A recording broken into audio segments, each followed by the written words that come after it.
Hey, you're here. It's Bills by the Numbers, where we let the stats tell you where the Bills are at. We're presented by FanDuel. Make every moment more. The Bills' defense keeps taking hits, this time injury and suspension. How much more can it take?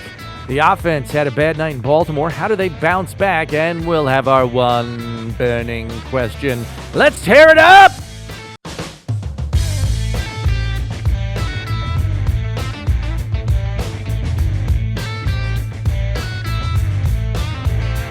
Thanks for spending some time with us here on Bills by the Numbers. Bills Wall of Famer Steve Tasker, Bills insider Chris Brown with you. And the Bills took one on the chin in Week 4 in Baltimore.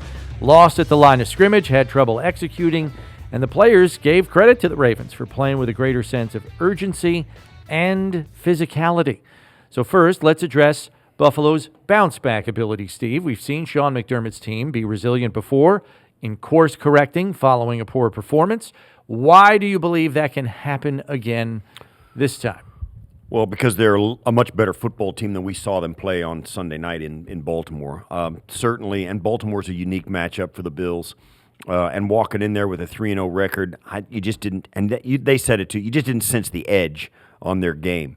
And they needed that edge, certainly. And so there's a lot more under the hood for the Buffalo Bills in any given game, and you have every right to expect they'll show more of it this week. Yeah, and I don't know what it is, but every time you have a loss, it's like an extra dose of inspiration to kind of redouble your preparation efforts through the course of the week. So you cross your T's and dot your I's a little bit more intently, if that's a word to use here. It turns up the intensity of the entire week of preparation. Yeah, no question. A little more urgency. Yeah, you don't want one to stretch into two. And I know I sound like an old coach, but the better you practice, the better you play.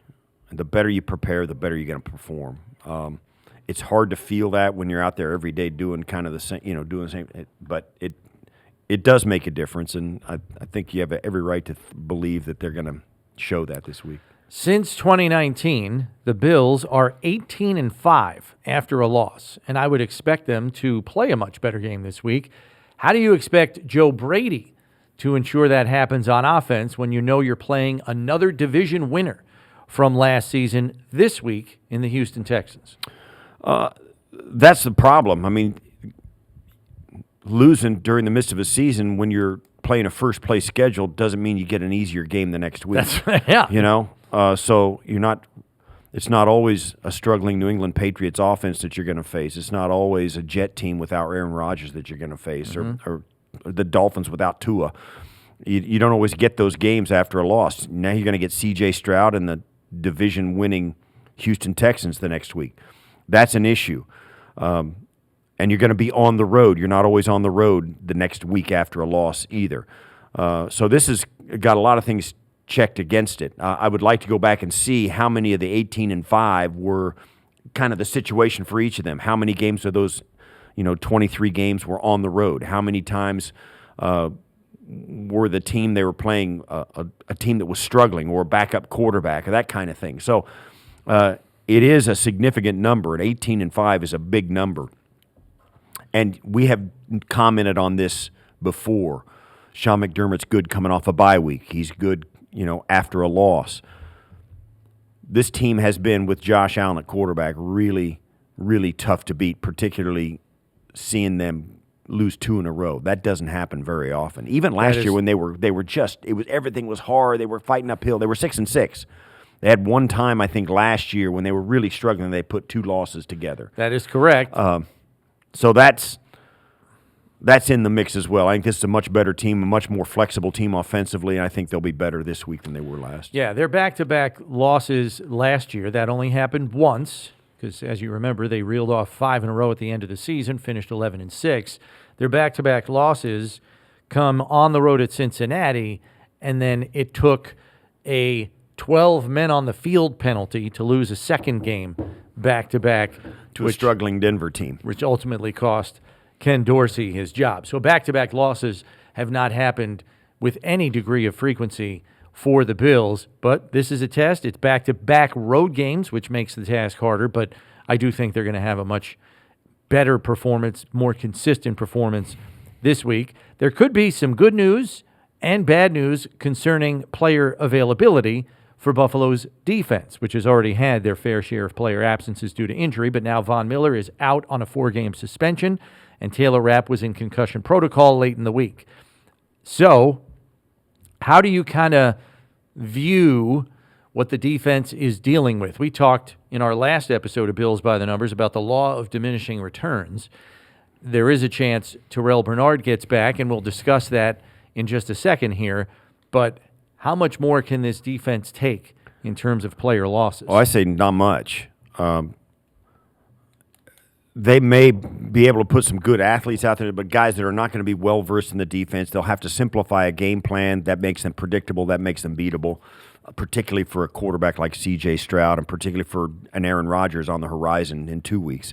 You need to be able to be flexible and play multiple types of defense in order to keep an offense guessing. If an offense isn't guessing about exactly what defense you're running, you're dead in the water. If they know what you're doing defensively, they're going to be able to exploit it. We've seen it time and time again with Buffalo. And if you have more and more guys who aren't as well versed in the defense coming on the field, the more there are, the simpler you get and the more vulnerable you are. And speaking to that, there's a chance that you have a rookie starting at safety in Cole Bishop and another rookie playing a strong rotational role in Javon Solomon on the edge, presumably behind A.J. Epinesa. And let's not forget, we already have a rookie in the rotation at defensive tackle in Dwayne Carter. Yeah, but I'll say this about those guys. They've been here all through the offseason. They're drafted. They haven't, even with Cole Bishop being injured, that guy has been in the meetings. They should be able to digest a full game plan. And even if they don't execute it to perfection, they're going to be given it to do, and they'll be getting reps all week. They're getting reps. So that's different. The difference is you don't have a guy who was signed last week playing this week. That's the difference. Mm-hmm. And so and which is why any more injuries, any more suspension, any more guys out of the lineup means those guys who are not new to it get closer and closer to the field. Yeah. How much does the Von Miller absence hurt their pass rush, and how does the defense go about replacing that presence in terms of productivity and effectiveness? Well, Von's a good player, and he was playing well, so that's a void. Javon Solomon can certainly step in. Kingsley Jonathan can certainly step in. Guys who, I'm still very high on Javon Solomon and what he brings. He had 12 snaps and got a sack strip fumble right away. I think he will. I think those guys. You'll get those guys personally. Javon Solomon, Kingsley Jonathan, whoever else goes in there to take those rotational reps from Vaughn, will get a boost of adrenaline, saying, "Okay, this is an opportunity." They're gonna be excited to get in there and play. So you will get a little bit of boost from them that you might not have gotten had they just been on the roster and active. Solomon may be spread a little thinner than you'd like, a guy who's getting more reps on defensive end because he does play special teams. But nevertheless, I think what you do miss is Von's savvy and his ability in-game to say, hey, here's what they're doing, things that he has seen 100 times in his career, adjustments to what the Bills are doing defensively, he can get out in front of by having conversations with his defensive line mates, say, hey, they're struggling with it, we need to do this. Don't know that Javon Solomon will be that savvy, that he will be able to make adjustments. That's really, I think, the in-game difference it could make. Yeah, and just so people know, Kingsley Jonathan would have to be elevated up off the practice squad, which could happen on game day. It is interesting that the Bills, each of the last 2 games, have had all 10 of their active roster defensive linemen up. Obviously, with Von Miller out of the equation, they only have 9 at their disposal. Do they feel the need to elevate somebody like a Kingsley Jonathan? That's something to keep an eye on this week. But Casey Toohill and Dewan Smoot have done pretty well in limited action as well, coming off the edge, and Smoot has even kicked down inside in obvious passing situations, being one of the bulkier, thicker defensive ends. Yeah, Smoot is a guy that's really going to help because of his versatility. I felt his physical presence last week in a game that There weren't a lot of Yeah. guys. I mean, it's him and Dorian Williams Yeah. who kind of brought the wood last week. And Tuhill as well has been pretty good, particularly in the run game and being able to get Steady in there. Eddie type player. Yeah, he's a steady guy. But if you want to talk pass rush and stuff, I think Solomon's the guy that moves into that spot. Mm-hmm. And Smoot, when he's outside, can help with that. But we say it all the time. It's hard to know how it's going to play out because you're dealing with guys who, between their ears, become different guys week to week. You know, Javon Solomon, when he knows he's going to play a big role, is going to be a different guy. But when, the simple fact is when you've got a good player who's not there, you're going to miss him. Right. Speaking of that, Terrell Bernard began practicing this week, does not have a red non-contact jersey on, so kind of like a regular practice participant, albeit limited. And listening to him, it still sounds very iffy for this week. And he confirmed he had a partially torn pectoral muscle. So that is not something that heals in a snap of a finger. So he said he's going to listen to his body and let that be the guide. Obviously, the athletic training staff and medical staff can weigh in on that as well. Let's just say the fortunate happens and he can play this week. Can you quantify the value of that, knowing what he did for this team last year as a first-year starter? Yeah, if he's 100%, yeah, it helps. And plus, the things we were just talking about, for a rookie, if you've got Cole Bishop in the back end, a guy like Terrell Bernard is going to be able to say, hey, and Bishop can lean on him and say, okay, here's my call, because the communication's got to be there. And having a veteran communicator, a guy who's really good at it, and Terrell Bernard, is going to help Cole Bishop pick up the slack with his calls. Because the secondary has, we say it a lot, and most people know this, but if you don't, here it is. Before the ball is snapped in an NFL game, there's a lot of screaming going on in the field. You can always hear the quarterback because they got a mic on him. You can kind of hear that. But what you don't hear is the secondary and the linebackers and the defensive line. They're all chattering as well, and that's got to be in tune with it's got to be understood, listened to, and understood by all the guys on the defense. That's why you need a guy like Terrell Bernard standing in the middle of the defense. That's why it's done. It's mechanical. Forget about having a guy who's smart enough to do it. You got to have a guy standing in the middle so he can yell to everybody on the defense. If you have your left corner doing it, the right corner can't hear him. So you got to have a guy in the middle of the defense who can scream loud enough for everybody to hear what he's saying. It's that simple. And a guy like Terrell Bernard, when he yells, Cole Bishop can hear it when he's in the back end of the defense. So him and Rapp and Hamlin and all those guys back there are on the same page. So you don't have guys running free who aren't covered because they didn't get the message. Yeah. It's that simple. It's that's the mechanics of it. And Bernard, his ability to yell and scream the right things is key. Right. And, Bobby Babich, Balin Spector, they all admitted that there were a handful of plays last week where the communication did not get to everyone to get everybody properly aligned pre-snap, and it resulted in some big plays for Baltimore. That simply cannot happen against a team with as high octane an offense as the Houston Texans. Because if you do that, they're going to be behind you and standing in the end zone celebrating. And those guys will tell you when they give up a big play or if something happens here, they'll say, if I would have just checked one more time with the safety on my side and seen where he was aligned, I would have been like, oh, yeah. But, they don't, their eyes don't go, they don't hear it, they don't get notified, and because they don't know that, they make a mistake in the front. And, you hear it all the time from defenders, and it's a common problem. So that's why coaches, it's trite to say it. They just need somebody they can trust. If Bernard is unable to play this week and Taylor Rapp remains in concussion protocol and is not available, the Bills will have 4 new starters on the back 7 in their defense. I shouldn't say new starters, but 4 backups essentially playing in their back 7. So 3 of them have been playing already.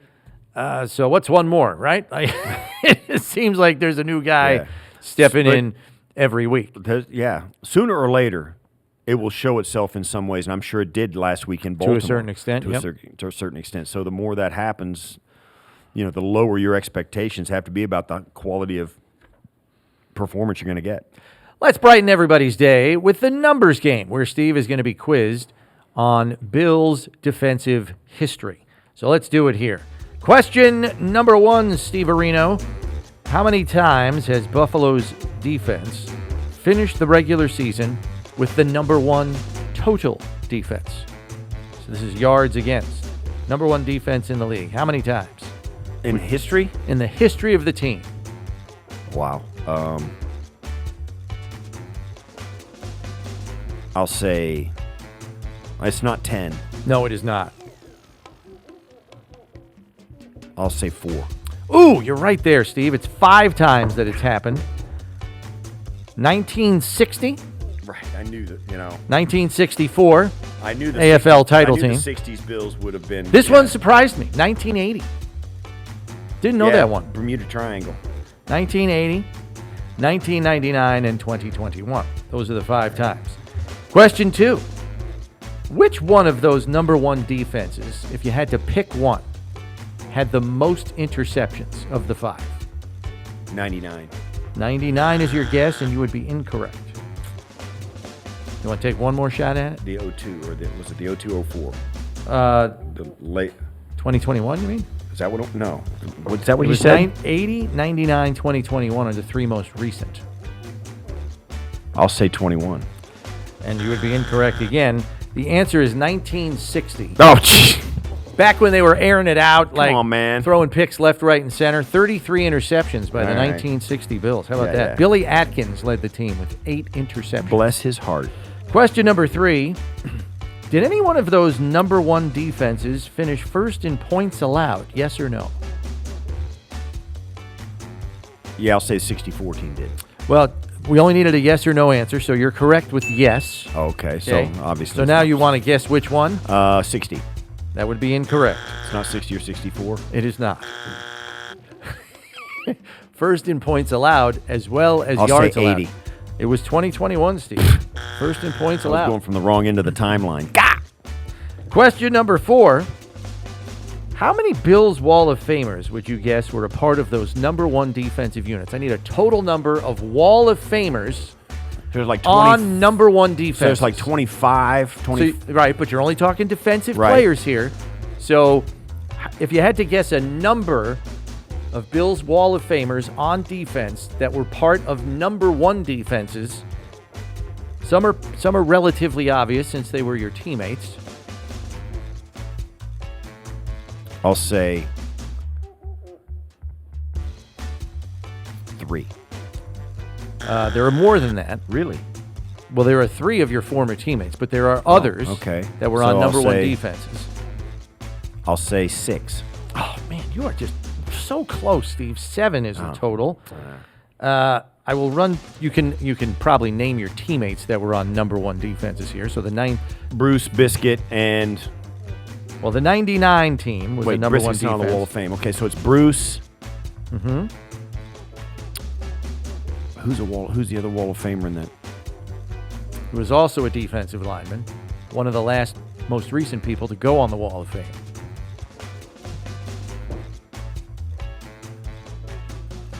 Who was it?